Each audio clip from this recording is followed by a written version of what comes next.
Hi, this is Corey Johnston, and in today's lesson, we're going to be discussing how to defend female ministry using the Bible.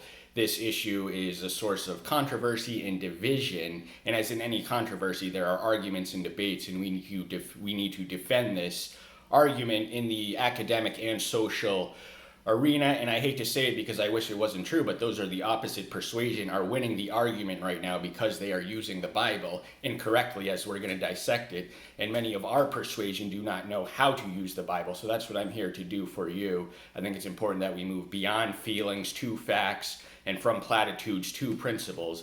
If we dig and unlayer past the surface of a superficial reading of Scripture, then the truth will become apparent. And grab your Bibles. This is I'll give you a 5-second pause at the completion of this sentence for you to grab your Bible. We're going to be hopping around from the Bible. I'm going to read it out loud and comment, and you can look down. I'll give you a 5-second pause right now, and then we're going to get going to pause the video.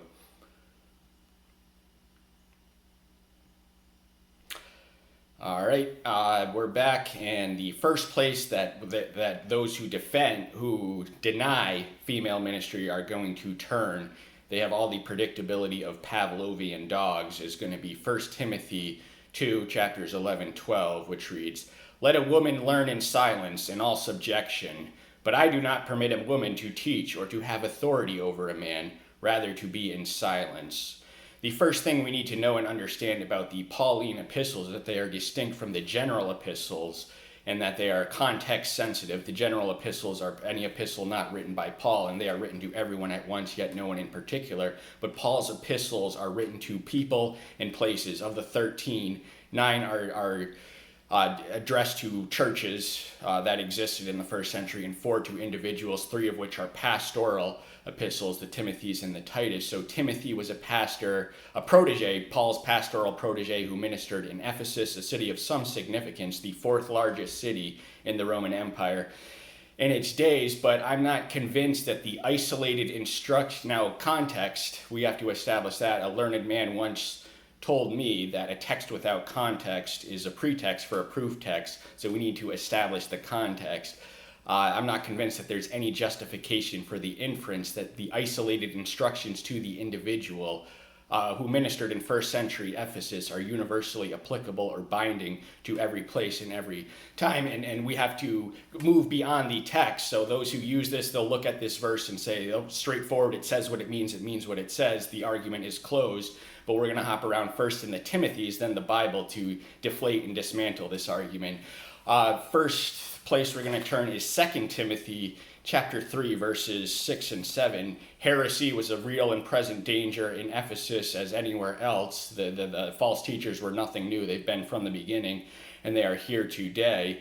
And Paul said, now the heretics in Ephesus in the first 5 verses, we learn, I'm not going to read them out loud, but you can see for yourself that the nature of the heresy was more their characteristics, their character defects, than the contents of their teaching. But we also learn that they specifically targeted women. Verse 6, "For among them are those who creep into households and captivate silly women loaded down with sins, led away by various lusts, always learning and never able to come to the knowledge of the truth."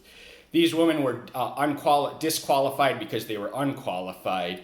And the reason why they were targeted, why the target specifically locked them, is women did not have educational advantages in the ancient world. So that they saw and the women in particular in Ephesus, we're going to turn to 1 Timothy 2, 9 and 10, which is before the original sequence verses we read. "Likewise, that the women dress themselves becomingly, with decency and sensibleness, not with braided hair, or gold, or pearls, or costly garments, but with good works, which is becoming for women, undertaking worship of God." These women were more concerned about what they were wearing than what they were hearing. They had itching ears. They had their priorities. Now, there's nothing sinful in putting on your Sunday best and looking good for God, but that's not the reason that we go to church. These women were superficial and but the very superficiality is what we're trying to move beyond here. So we have to have our priorities in perspective now. A woman who can authenticate the authentic gospel from heresy is of course qualified. Paul acknowledges as much in the second book, the first verse, 5th chapter. For I recollect the sincere faith which is in you, which dwelt first in your mother Lois and your mother Eunice, and I am persuaded in you too. Paul acknowledges his pastoral's protege's debt to his mother and his grandmother, women teaching in the home. Timothy would not be Timothy, who he was, unless it was for the contribution of these women in the household, in the home. And of course, there's the argument that women should not, they can say that women are permitted to teach in the home, but not in the church. But we're here to deflate such notions, and we can do that by turning to the 18th chapter of Acts, 24th through 26th verse. Here we read of three people who were dear to Paul: Apollos, Priscilla, and Aquila. Paul was a tent maker by vocation, and while he was in Corinth, he encountered these two, husband and wife, a godly couple who were expelled from Rome on account of the edict of the emperor Claudius, who expelled all the Jews. This was something the Roman masters were prone to do, but Providence arranged for these two tent maker ministers to meet up, and then they run into Apollos, who Paul later interacts with, but his initial interaction. And a certain Jew named Apollos, born at Alexandria, a learned man and mighty in the scriptures, came to Ephesus. This one had been instructed in the way of the master, and being fervent in spirit, he was speaking and teaching that about the master exactly, though he knew only the baptism of John. And he began to speak boldly in the synagogue. And when Aquila and Priscilla heard him, they took him aside and explained to him the way of God more exactly.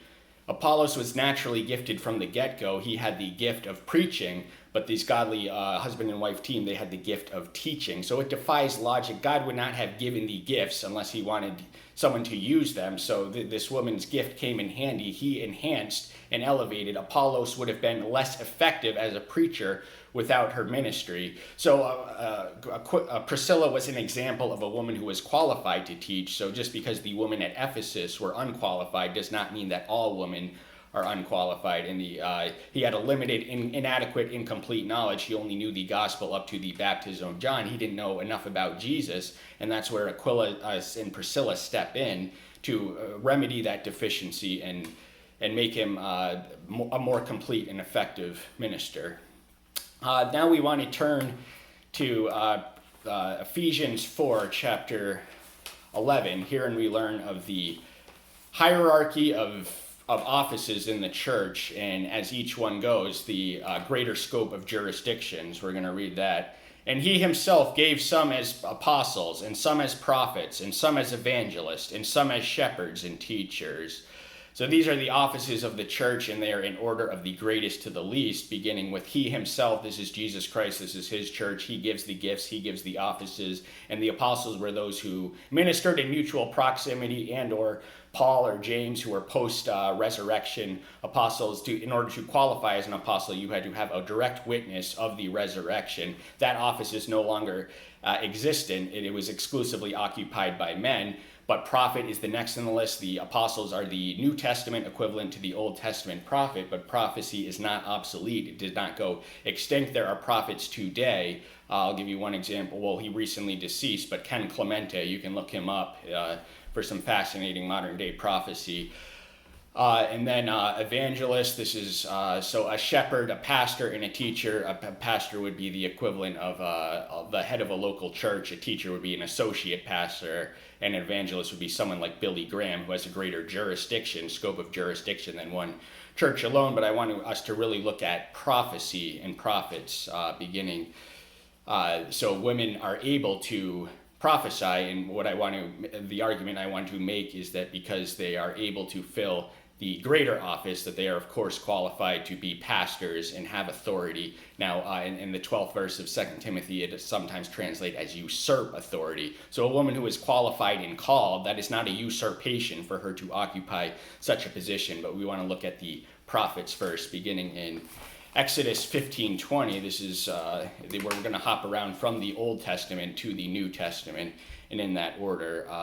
And Mary the prophetess, the sister of Aaron, took the timbrel in her hand, and all the women went out after the timbrels and with dances. This is the context is immediately after the parting of the Red Sea, the greatest miracle of the Exodus, when the Red Sea parted. It became dry land for the Israelites who were escaping from bondage in Egypt, so they could walk across, and then it reverted back to its water. When the Pharaoh, the hard-headed Pharaoh who had a change of mind and change of heart, he let the people go, and then he decided against it. He sent out his army only to be swallowed by the Red Sea. So this is their song. This is the song. It describes Yahweh as a warrior, and Miriam, the sister of Moses and Aaron. Now, I don't want to get distracted by a detour, but you can read the 12th chapter in the book of Numbers, because Miriam and Aaron were both spoken to by God. This caused a source of pride and quarrel and contention with Moses, but God sets the record straight. I'll give you the Cliff Notes version. He says that Moses is a prophet and more than a prophet. He establishes dominance. But we also read of Deborah in the fourth chapter of the fourth chapter of the book of Judges. And Deborah, a prophetess, the wife of Lapidoth, was judging Israel at that time. Before the monarchy, Israel existed in a form of government which was known as judges, and they were not hereditary rulers, but they were military people. So the office was more militaristic than judges, although they certainly did judge. They were the executive authority prior to the formation, and a woman stepped up now, and they had no stable continuity. The period of Judges consisted of fluctuations of apostasy-induced oppression, where the Israelites would fall away from their covenantal duties, and God would use the nations around them to oppress them and dominate them, and then they would cry out on their knees heartily and mightily, and God would hear them and forgive them and restore them. And he raised up judges as instruments of deliverance, and one of those judges was a woman. So she was also described as a prophetess, but if women can lead nations, they cannot lead churches. It makes no sense. This woman was a mighty warrior in addition to a prophet, and women have proven themselves to be equal to or greater than males in any professional capacity. Many reckless men made the fatal mistake of messing with the likes of Indira Gandhi and Golda Meir. These were like lionesses robbed of their cubs in defense of their nations. The women can do a lot of things if only we'd allow them to. And then we want to turn to Joel 2:28-29. This is familiar. Peter quotes it in his Pentecostal sermon. This is a prophecy given some 800 years ago, which finds its fulfillment at Pentecost in the New Testament, and we're going to go to the New Testament next. And after this it shall be that I pour out my spirit on all flesh, and your sons and your daughters shall prophesy. Your old men dream dreams, your young men seize visions, and also the male servants and on the female servants I shall pour out my spirit on those. He's talking about a democratic dispensation. So in the Old Testament, the Spirit was visited to special people for select purposes. It visited Saul, it visited David, it visited Samson, it visited all the judges. But now it is democratic. It is open to all people, all genders, all ages, all have the gifts. The Spirit sovereignly selects who he gives the gift to. So there are men and women who have the gift of prophecy and seeing visions. These are forms of revelation and dreams. So this is an age of revelation. The floodgates of revelation are going to be open in the dispensation we are now in and have been in since Pentecost. So it is his Spirit, and he gives it to whom he wills. And he does not distribute his gifts equally, and that's part of the Creator's prerogative. But he does distribute them somewhat equally to men and women, though not equal in all individuals and all endowments. But it is an oversimplification to suggest that men can only do things that women cannot do. This clearly invalidates the premise of that suggestion. And we also want to move to the New Testament, or return there rather. 1 Corinthians 11, 4 and 5. Every man praying or prophesying, having his head covered, brings shame to his head. And every woman praying or prophesying with her head uncovered brings shame to her head. For this is one and the same, as if her head were shaved. So what now in the ancient world, remember he's writing to a people whose culture is at radical variance with our own. It would have been a shame of all shames for men to have long hairs and women to have short lands. That's just the way the culture was at the time. And women had to cover their heads in prayer. I think the Muslims still do this, but this is not something that Christians do. But the important thing I really want to emphasize, what Paul is emphasizing in this passage, which is relevant to our discussion, is that he acknowledges that women are able to prophesy. Prophesy in the New Testament times is synonymous with preaching. Before they had the writing of the New Testament, in the New Testament times there was no New Testament, so the way that the Spirit would visit an inspired speaker and they would preach and prophesy from that, and the Spirit visited women the same as men, and Paul acknowledges the gift. And once more, it defies logic. God would not have given the gift or called or chosen who he chooses unless he wanted to. We are interfering with his sovereign jurisdiction when we limit by gender. In Acts 21, verses 8 and 9, we read of Philip, who was one of the deacons. He's also the one who evangelized Samaria and spread the message to the Ethiopian eunuch who took the message to Africa. So the church was getting bicontinental because of his work. Verses 8 and 9. And on the next day we left and came to Caesarea and went into the house of Philip the evangelist, who was one of the 7, and stayed with him. Now this one had 4 maiden daughters who prophesied. The we is Luke, so Luke is the author of the book of Acts, and beginning in the 16th chapter, the 10th verse, we read we for the first time. So Luke is writing as a witness rather than a historian from the reports of others. So he was personally there in the cities. Philippi, the evangelist, he's the one who, in the 8th chapter of Acts, took the message, the next step of the Great Commission in Acts 1:8. It was Jerusalem, Judea, Samaria, then the ends of the earth, and he took it to the latter two. He evangelized Samaria. We can read of his exploits in the 8th chapter, but he also evangelized to the Ethiopian eunuch who took the faith to the African country.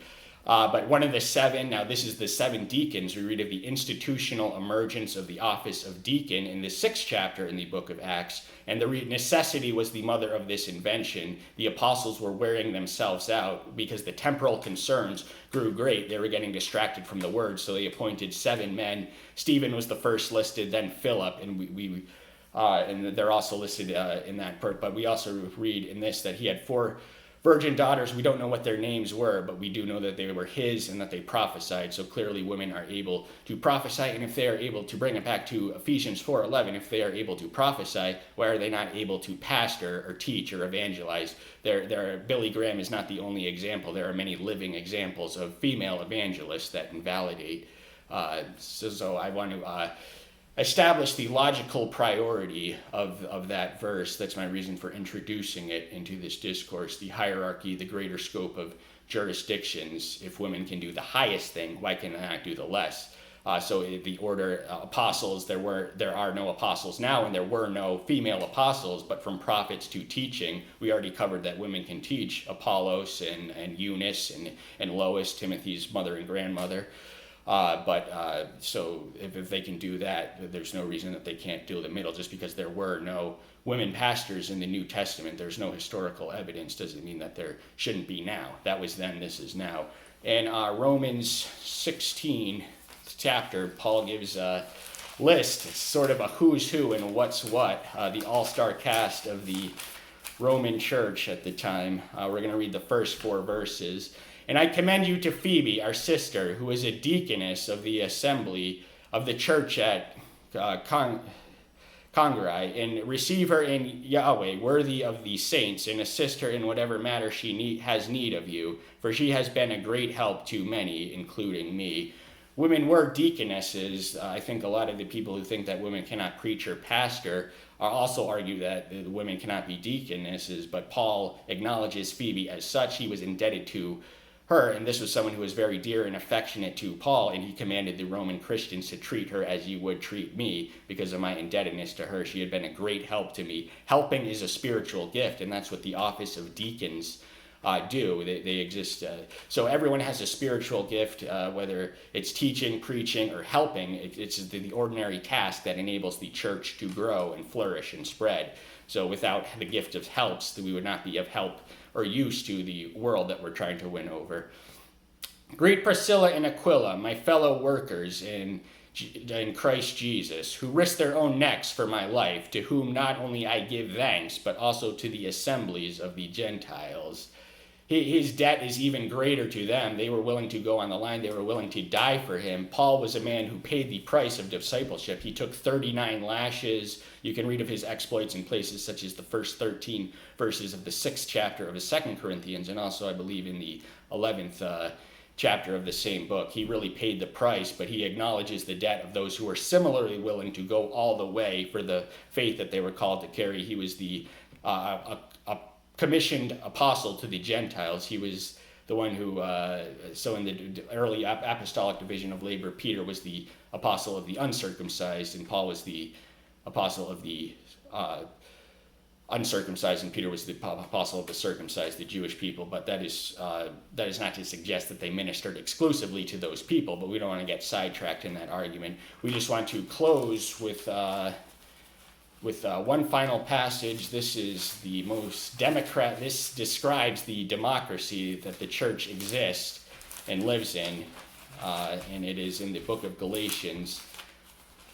Chapter 3, verses 28. It's a rather famous one, but in case you haven't heard it, you're in for a treat. There is not Jew nor Greek, there is not slave nor free, there is not male and female, for you are all one in Jesus Christ.